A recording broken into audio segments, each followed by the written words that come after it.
Assalamualaikum warahmatullahi wabarakatuh. Perkenalkan, nama saya Surya Marsha Saputra dari kelas A6. Saya akan membahas jawaban tentang UAS Proyek Agama Islam. Dari kasus yang pertama. Soal yang pertama, regius spiritual.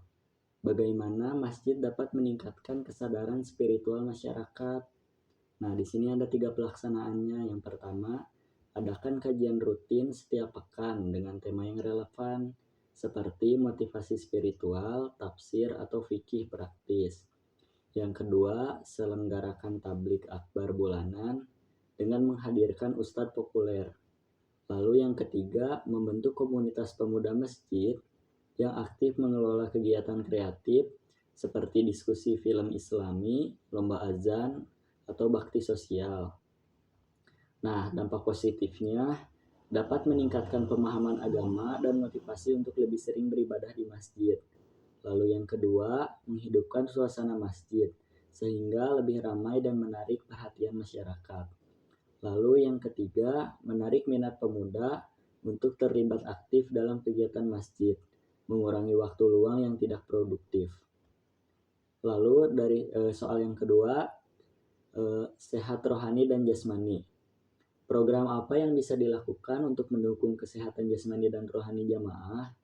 Nah, di sini ada 3 pelaksanaannya. Yang pertama adalah menyelenggarakan pemeriksaan kesehatan gratis bekerja sama dengan tenaga medis lokal. Lalu yang kedua, membentuk klub olahraga Islami seperti futsal, badminton, atau senam pagi dengan lokasi di sekitar masjid. Lalu yang ketiga, mengadakan senam pagi rutin di halaman masjid setiap pekan, terbuka untuk semua usia. Nah, dampak positif dari semua pelaksanaan itu, yang pertama, mendukung kesehatan jasmani dan rohani jamaah. Lalu yang kedua, menjadikan masjid sebagai pusat kegiatan yang relevan dengan kebutuhan masyarakat. Lalu yang ketiga, meningkatkan kesehatan jasmani jamaah dan membangun kebiasaan hidup sehat. Lalu soal yang ketiga ada cerdas, emosional, intelektual, dan spiritual. Apa jenis pendidikan atau pelatihan yang dapat diselenggarakan?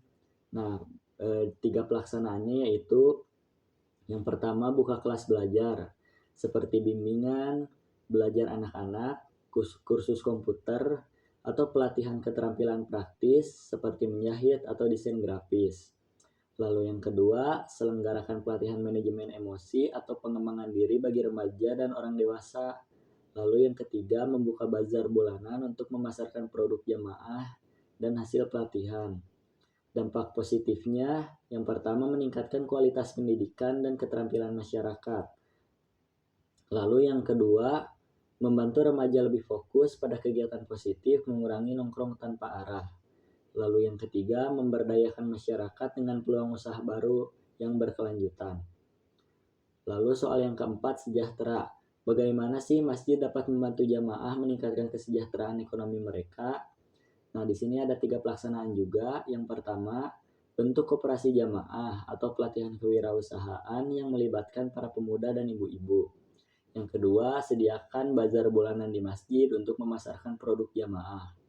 Lalu yang ketiga, membentuk koperasi masjid untuk mendukung usaha kecil masyarakat, seperti simpan pinjam atau penyediaan kebutuhan pokok. Dampak positifnya, yang pertama, membantu jamaah meningkatkan pendapatan dan membangun kemandirian ekonomi. Lalu yang kedua, mendorong masjid menjadi pusat pemberdayaan ekonomi masyarakat. Dan yang ketiga, memberikan solusi ekonomi yang berkelanjutan bagi jamaah. Nah, selanjutnya ada di kasus yang kedua. Di kasus yang kedua pada soal pertama yaitu jelaskan prinsip-prinsip utama seorang pendidik dalam Islam yang dapat membantu Ustadz Hasan memperbaiki pendekatannya. Nah, di sini ada 3. Yang pertama, meneladani Rasulullah SAW. Rasulullah SAW adalah pendidik teladan yang penuh kasih sayang, kelembutan, dan empati terhadap murid-muridnya. Beliau selalu memahami karakter dan kebutuhan individu. Lalu yang kedua ada ikhlas dalam mengajar, yang dalam arti mengajar harus diniatkan sebagai ibadah dan kontribusi untuk membangun generasi yang berakhlak mulia. Lalu yang ketiga ada mengutamakan akhlak mulia, yang berarti seorang pendidik tidak hanya menyampaikan ilmu, tetapi juga menjadi teladan dalam akhlak. Lalu soal yang kedua, susunlah minimal 3 strategi praktis yang bisa diterapkan Ustadz Hasan untuk meningkatkan hubungan emosional dengan siswa. Nah, di sini ada 3. Yang pertama ada pendekatan personal. Ustadz Hasan dapat meluangkan waktu untuk mengenal setiap siswa secara pribadi. Hal ini dapat dilakukan melalui diskusi santai di luar jam pelajaran atau menanyakan kabar siswa dengan tulus. Yang kedua ada penghargaan dan motivasi. Memberikan pujian yang tulus atau penghargaan atas usaha siswa bukan hanya hasil, dapat membangun kepercayaan diri mereka, misalnya dengan mengatakan usahamu untuk memahami pelajaran ini sudah luar biasa. Nah, lalu yang ketiga ada menggunakan bahasa yang lembut. Contohnya Ustadz Hasan perlu mengurangi nada keras dan menggantinya dengan kata-kata yang membangun semangat. Rasulullah Shallallahu Alaihi Wasallam bersabda, barang siapa yang tidak memiliki kelembutan, maka ia tidak memiliki kebaikan. Lalu soal yang ketiga, berikan contoh kegiatan atau metode pembelajaran yang sesuai untuk menciptakan suasana kelas yang kondusif, menyenangkan, dan tetap islami.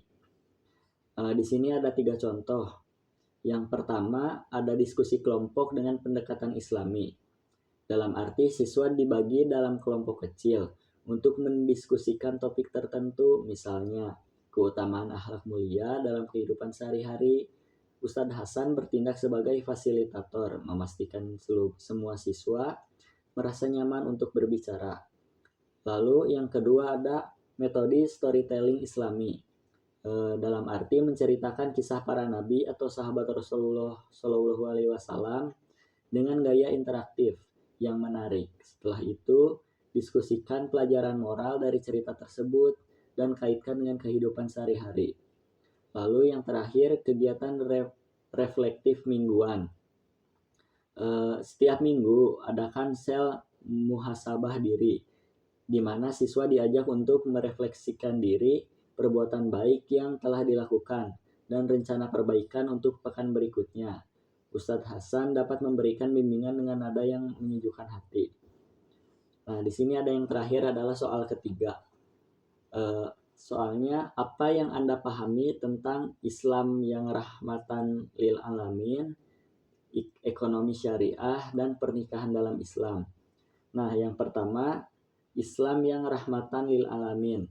Istilah ini berasal dari Al-Quran, Quran surat Al-Anbiya, yang berarti Islam sebagai rahmat bagi seluruh alam. Islam sebagai agama universal membawa nilai-nilai kedamaian, keadilan, toleransi, dan kesejahteraan. Tidak hanya untuk umat muslim, tetapi juga untuk seluruh umat manusia, lingkungan, dan makhluk hidup. Prinsip ini mengajarkan bahwa Islam harus menciptakan harmoni, menghindari konflik, dan menjaga keseimbangan kehidupan di dunia. Yang kedua adalah ekonomi syariah. Ekonomi syariah adalah sistem ekonomi yang berlandaskan prinsip-prinsip Islam yang diatur dalam Al-Quran dan Sunnah. Sistem ini menekankan keadilan, larangan riba atau bunga, ghror, ketidakpastian, dan mendorong pembagian risiko melalui akad-akad seperti mudarobah, musyarakah, dan murabahah. Tujuannya adalah untuk menciptakan distribusi kekayaan yang adil, meningkatkan kesejahteraan masyarakat, dan memastikan keberkahan dalam transaksi ekonomi. Sistem ini juga memperhatikan etika dan tanggung jawab sosial. Nah, lalu yang terakhir ada pernikahan dalam Islam. Pernikahan dalam Islam adalah ikatan suci antara seorang laki-laki dan perempuan yang dilakukan berdasarkan ajaran syariat yang membentuk keluarga sakinah, mawadah, dan rahmah. Tujuannya adalah untuk melestarikan keturunan, menjaga kesucian, dan memenuhi kebutuhan emosional secara fisik dan halal. Prosesnya melibatkan akad nikah yang mencakup ijab dan kabul, serta syarat-syarat seperti adanya wali, saksi, dan mahar.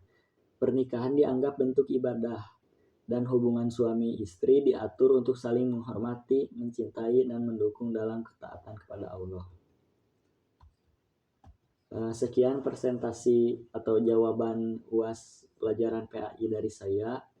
Terima kasih, maaf jika ada kesalahan. Assalamualaikum warahmatullahi wabarakatuh.